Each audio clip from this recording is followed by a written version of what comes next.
Welcome, Pedro. Okay, good morning. In this webinar, we're going to talk a little bit about best practices in Elpas design. Most of these webinars have been more geared towards Omni, which is generic, whether we're talking Centrac networks or Elpas networks, but this time we're going to focus on Elpas and some special guidelines, more advanced than you would typically get in a basic training session, but we'll try to do a quick review of some of those basic concepts as well. So this is the last in series 2. I guess the next one will either be called series 3 or we'll just add a few to series 2. I haven't really decided on the topics for the future webinars, but they will continue, rest assured. For today, we're going to talk about a few topics on the Elpas bus design. We'll go in general to what the bus limitations are and how it works, power supply placement, which especially lately I've been assisting some new partners in a lot of design. So it's been a little bit in, front and center for me right now. LF placement. Optimal location of LF. A lot of our commissioning is spent on placing LFs and where should they go. LF safety, this is a concern that sometimes comes up as far as the magnetic radiation of the LF. We're going to discuss that and look at some actual numbers. Bus diagnostics and what we can do to make sure that our bus is as clean as possible. And a recent issue that we found regarding noise that is being injected into the bus from certain ALCs. And we're going to talk about that and what the workarounds are, a fix that's on its way, etc. So that's on today's agenda. So first of all, this is kind of like a basic Elpas training kind of slide. The Elpas bus has a limitation of the ELC plus 15 devices. Total is 16 devices. As you know, the ELC does not have to be at the beginning of the bus. It could be anywhere on the bus. So the ELC essentially is one of the devices on the bus. Therefore, a total of 16 devices on the bus. Right? As compared to the old Elpas lawn base, where we had the options of a free topology and a bus topology, the Elpas RS45 bus is just bus. That means you have two distinct ends of the bus. In this case, you see in this drawing, if you branch out in the middle, then you'll violate that rule for the bus. If it's greater, if this length of this cable is greater than 10 meters, you are allowed to put in stubs, what we call stubs, of up to 10 meters. But for more than 10 meters, you're not. In this case, what would you need to do? You would need to have two cables or two pairs of data, one going out and then one coming back. These little boxes up here do not necessarily need to be junction boxes, okay? They could be just terminals that you put in on your own. They don't just to splice the cable, or it could be a straight run. And notice that I put in the 100 ohm at the ends of the bus. So that's important to terminate your bus with 100 ohms on each end. And that is why you need a defined start point and end point. There's a limitation of 200 messages per second.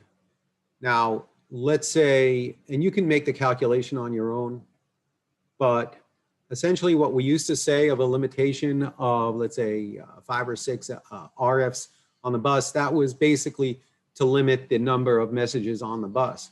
But you can make your own calculations given the number of messages transmitted by a tag, the number of receivers that are receiving that messages. So multiply those and see what your traffic is going to be. And if you're within this limitation, then you can add additional LF. So let's say RF receivers. Let's say you've got just a small patient wandering system, infant system where you don't have that many tags to begin with.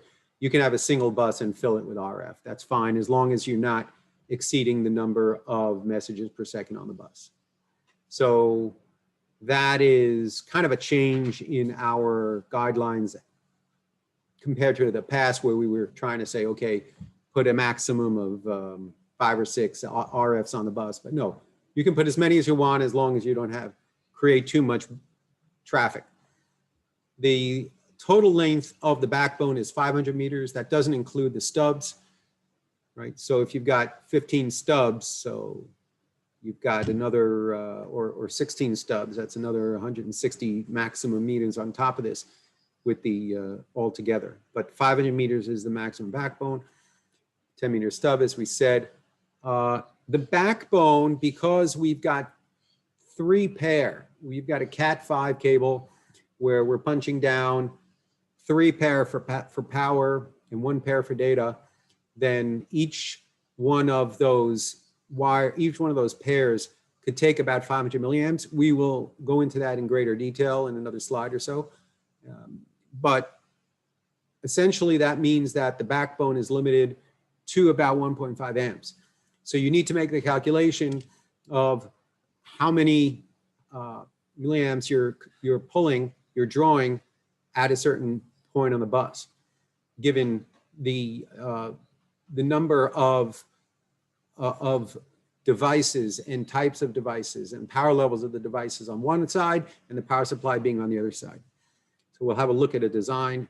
And this is a recent restriction that was added because the CE guidelines have changed, and we're now recertifying all of our products for the new CE guidelines for safety. And what they want to do is prevent any possible short that would cause a fire. And they are limiting us to 3 amps total on a segment of cable. So we cannot put a power supply of greater than 3 amps. That's one limitation. Another limitation, let's say you want to put 2 power supplies in parallel.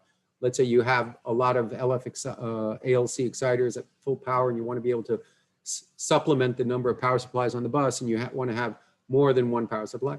So you have put one on one side, 1 3 amp, then another amp, maybe a third. Then you need to divide up and physically separate the segments, and we'll talk about that in a moment. So that is with regards to the general guidelines. Any questions thus far on that slide? Let me just make sure that everybody here is given the ability to talk. Adrian, I got to add you. Okay. That's kind of a catcher-upper. That's for the basics.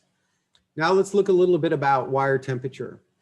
Why is it that we're limited to the 1500 milliamps on the backbone? Well, if you look at this graph, you could see based on 3 different, there's category 5, Cat 5, Cat 6, Cat 6A.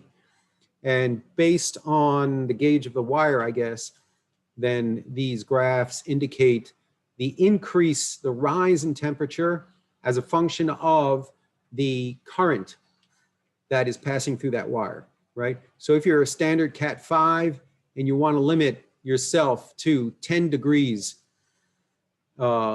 rise in temperature of the cable as compared to the ambient temperature, then you'd be limited to, in this case, 600 milliamps. Right? For the Cat 6 and Cat 6A, you've got a little bit more. You can go up to 700 with the 6A for a 10-degree rise in temperature. And that's more or less our guidelines. We want to say, your wire temperature should not be over 10 degrees over your ambient temperature. Okay, and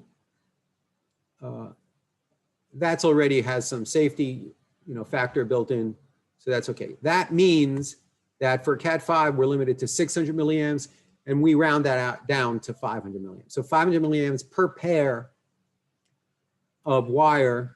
And how many pairs do we have? We have 3 pairs on the DC, right? So you've got data 1 and 2 are data, 3 and 4 are minus plus, minus plus, minus plus. So you have 3 pairs. going along the backbone. And that means that you can have up to actually 1800, but we would say 1500 to be on the safe side on the backbone cable. So far, any questions? Okay, so let's go on to the next slide. So let's have a look at an example. I have a bus here, and I'm putting LFs at these patient room entrances. I actually missed one here, but that's okay. It doesn't matter. It's just the theory here. So right now I've got one power supply, right? And if I look at each, if I look at the beginning, this is the backbone cable, and I sum up the consumption of all of the devices that are being fed by this segment of cable. So there's the RFB is consuming about 100 milliamps. This LF, because it's a higher power LF over a corridor, so we're going to put it, let's say, at level 8. It's consuming 500 milliamps. And then this LF is consuming, since it's just a covering a narrower door, and we're putting it on the wall next to the door, so we're putting it on level 4, and that consumes about 100 milliamps. Altogether, 500 plus 100 plus 100, it gives us 700. That's this branch right here. And then this 700, this junction box is adding another 200. So this section of here is a total of 900 milliamps coming through. It's just, the analogy is water through a pipe, right? It's the same idea. And this LF here is also consuming 500. So I've got 1400. So that's just within the guidelines for this cable, for this section of cable here, for a current of 1400. So if I do the calculation the other way, I've got 1000 going all this way. You can do the math, plus another 600. So that's 1600. And that means that total from the power supply, I'm maxing it out at 3 amps, which frankly is not such a great idea, right? So what would we do here? What we would do here is split the bus up to two sections. Oh, let me go here. I would have 2 power supplies, right?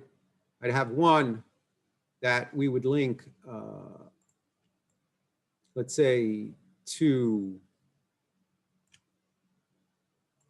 I put it on this junction box here. And this one, well, we could leave it here. We can move it to another junction box. It doesn't really matter. But because of the new guidelines that you cannot put more than one power supply in parallel with the other. Again, if you put 2 power supplies in parallel without breaking into power segments, it'll work. The only concern here is that you have in certain areas you can have if you short out the cable, then you've got a potential of 6,000 milliamps going through there, and that's considered, that's a concern for sparking a fire. So what we want to do is, if we put separate, we want to take one of these segments. It would be either this one or this one. What we can do is change the color. Let's see if this one works. We change it to, oh no, I wanted not the text, I want to do the line.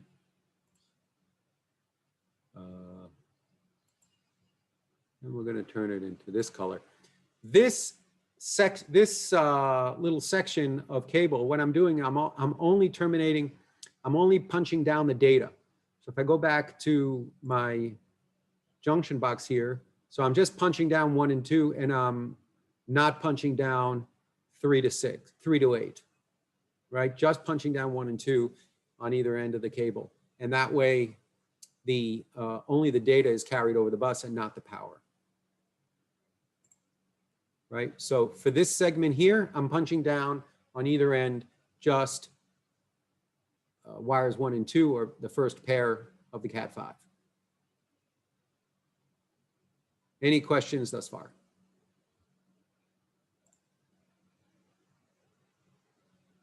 Okay, so here you have a summary of the actual current consumption for the various devices. And notice the ALC power level 8 consumes 500 milliamps. The truth is that the ALC, as well as other devices, have a spike of a couple of milli when it starts up in order to charge the capacitors on the device. And that, we think the power supplies can spike, meaning when the power supply is rated at 3 amps, that's nominal. And if there's a spike in a startup current, even though we've got all the LFs starting up simultaneously, which can reach almost a full amp, let's say 700-800 milliamps on startup. Nevertheless, we say that the power calculation for each LF would be 500 milliamps. So that's with that regard. Okay, now, so if you know in advance that these LFs by the doors will only be set at power level 4, you can power your network accordingly. If you don't know what the power level is going to need to be at that door, or if all of a sudden, because of certain constraints, you decide later on during commissioning that you want to increase the power, you better make sure that you have sufficient power supplies coming in there, because again, you cannot consider an ALC at level 5 or 4 the same as an ALC at level 8. Okay, LF placement again, here for Atla and Adrian, no, I'm sorry. The one on the right is one of your sites. The one on the left is the Belfast. Notice how they embedded this is during construction, but they embedded the ALC into the wall and then they covered it with like a lucite type of a panel. So notice it's next to the handlebar. So here's the swing of the door, putting the LF right by the handle, that's the ideal location for the LF, right? On the wall. And then you keep it, this LF would be at level 4, and it would cover the door very nicely, and you'll have no choice but to get close to it as you open the door. Keeping it at a low power level is not only a benefit of power consumption or current consumption, but also less radiation, and we'll discuss that later. Oh, okay. This slide right here. Right. So there's been some talk about magnetic radiation and whether the LF exciters, you should be concerned or not concerned. And down here on the bottom, we've got the EPA's recommendations for how much magnetic flux density you can be exposed to that isn't considered carcinogenic, right? And on an average, if you're 2 milligauss continuously 24 hours a day is okay. Anything over that, you should be concerned. So 2 milligauss is a number that's kind of a threshold that you can sit in front of it all day long. Now keep in mind, have a look at some of these things. Your PC, depending on, has a range of measurement between 2 and 20 milligauss. And these measurements are taken at normal user distance, right? So remember, these figures are cumulative. If you're 3 milligauss, you should be limited to 12 hours a day. 4 milligauss, 8 hours a day limit, right? And notice that some of these PCs or even your TV set can reach to, stove actually has quite a high magnetic radiation. So that's just an idea of comparing the ALC to others. Now, what are the measured? We've actually taken measurements. We've had a lab come in, a certified lab to certify the safety of our products and made these measurements. So, and here's an ALC at level 4, which is actually not an ALC. The measurements were taken on the ALA at maximum power. And here's the ALC at level 8. These measurements were actually taken using the old LF high-powered exciter, but they both operate the same way. Remember the old LF high power? They come with a shelf. We used to install it over the door. So, and actually the ALC radiates less than that, but it's a good rule of thumb. So up to a range of 30 centimeters. If you're within a range of 30 centimeters of an ALC level 4, you're exposing yourself on the average to 2 to 3 milligauss. If it's an ALC level 8, it's pretty high, right? At 60 centimeters, okay, so 60 centimeters, then you're looking at 1 to 2. So here, you're pretty much within the guidelines of 24-hour exposure for level 4. So you're kind of okay. Level 8, then you're still within, meaning you still should limit the number of hours per day that you're in front of the ALC. And at a range of 90, okay, so here we're measuring 125. So here, if you look at the actual maximum time permitted, these are our guidelines, right? Don't sit within 30 centimeters. Don't put it next to your head and sit there for a lot lengthy periods of time, okay? Between 30 and 60, if it's at level 4, you can, again, if you reduce it further, like I've got my ALC right here next to my desk, and I keep it at level 2, sometimes level 3, and I keep it on all the time, and I'm standing here less than a meter away. But 30 to 60 centimeters, you can stay 12 hours.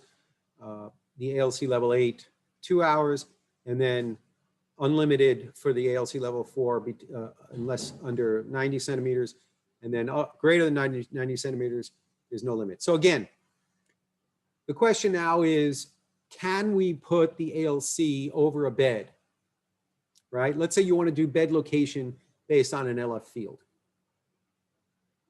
So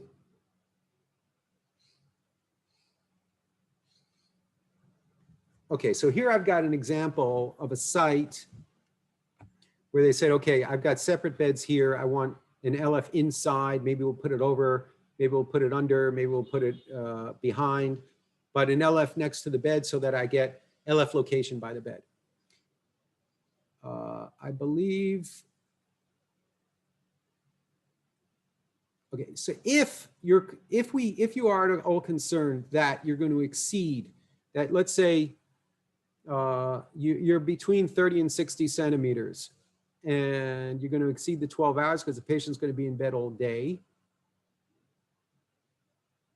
or you're going to exceed the 120 minutes, but doubtful if it's so high power, it's not going to be right on top of them, but you can work around this.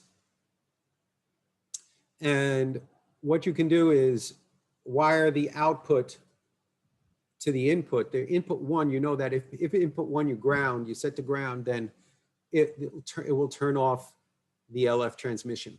And you can turn it on, let's say for a second every 10 seconds. You could do that with simply defining a scheduler alert that, you know, not on initials, so it pops up every time it's closed, and it closes after 10 seconds, and it will trigger, and then set the output, in this case, the LF output, for 1 second, and it will turn it on. You will then reduce the total exposure by a factor of 10.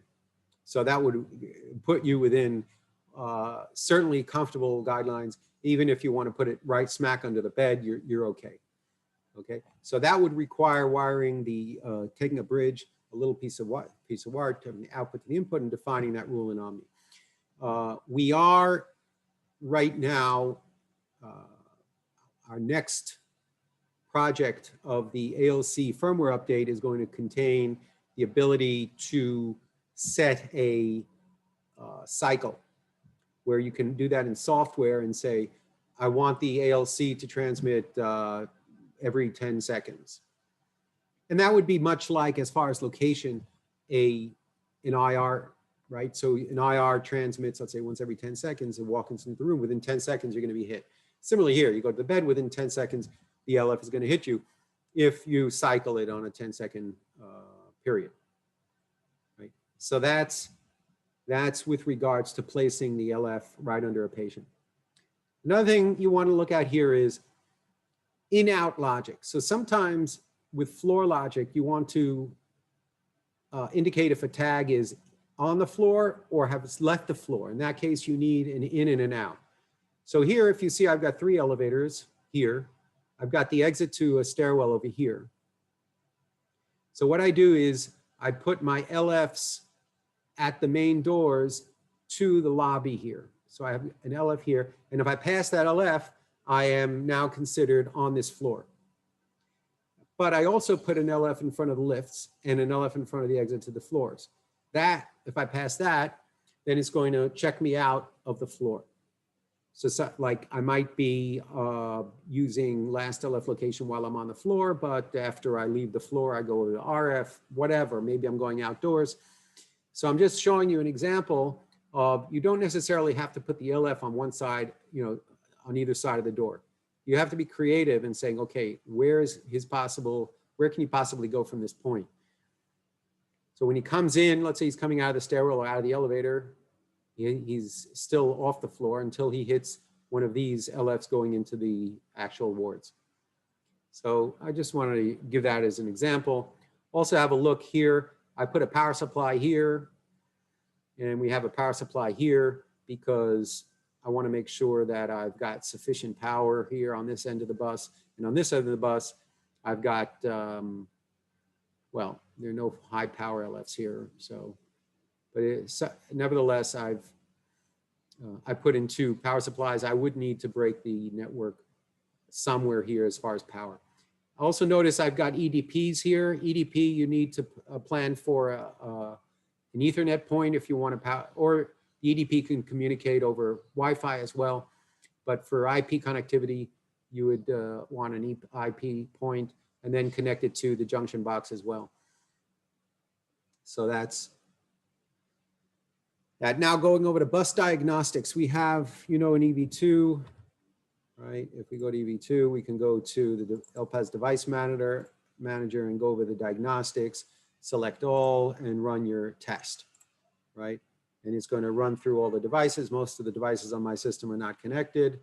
I've got just that one and that one. So I've got 2 devices that are actually connected, plus the ELC. And it's showing me some important information. So first of all, I'm looking at the ones that are actually online. So it's reporting 24.22 here, 23.30, 22.51. These are the voltage levels at these devices.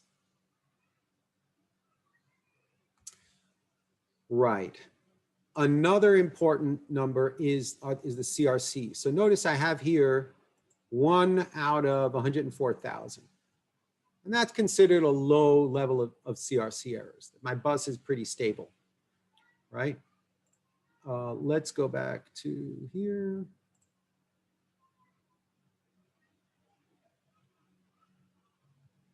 So that's 2 very important pieces of information that you can get from the diagnostics. Is if your bus is clean, are you getting a large number of CRCs? What would be a large number of CRCs? I don't know, an error every 10,000 messages. That's considered, 100,000 is already a low number. Now, we have found, after certain investigation and complaint, that a bus was not stable, i.e. high CRC errors. That means that certain events might not get through. That in the event that the ALC, but particularly the one that has the loop, meaning the outdoor ALC, but to a much lesser extent, also the ALC indoors, that it injects noise into the RS-45 bus. And that causes loss of some data. Now, again, we've got lots of thousands of these devices installed, and there have been no major complaints about this. We have heard maybe from a particular customer in Ohio that put a lot of LFs on the bus, and they saw that when they started disconnecting the LFs, the bus stabilized. So if you find that you've got communication issues on the bus, the CRC levels are high, you've terminated the bus correctly, so you've ruled that out, your voltage values are stable, then the workaround for this is to ground the board by wiring. You have the terminal blocks and you have the ground terminal. You wire that to the ground on the junction box, or you wire that to the ground on the ELC if you're not using a junction box. Theoretically, you can take this cable that comes from the junction box with the RJ11 connector and splice off the ground wire and put that in. But that's a little bit more complicated. So this is the current workaround. Alternatively, you don't have to wire. You could just power the ALC and not use it as a bus device if you don't need the IOs and you don't need the bus supervision. That's used as a standalone. Those are the workarounds. We are making a change to this board in order to resolve that issue. But it's important for you to be aware that this issue has come up, and if you find that you have a similar issue, then you can talk to me and we can talk to the various, but these are basically the current workarounds that we're proposing at this point, and they work. Okay, and that's it for today. I said I would try to keep it under half hour. Since we got started, it is under half an hour. Any questions?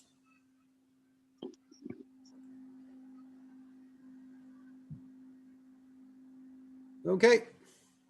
Thank you very much, David. Appreciate it. You're welcome, everybody. Thank you for coming. Thanks, David. Thank you. Bye-bye. Bye-bye. Bye. Bye-bye.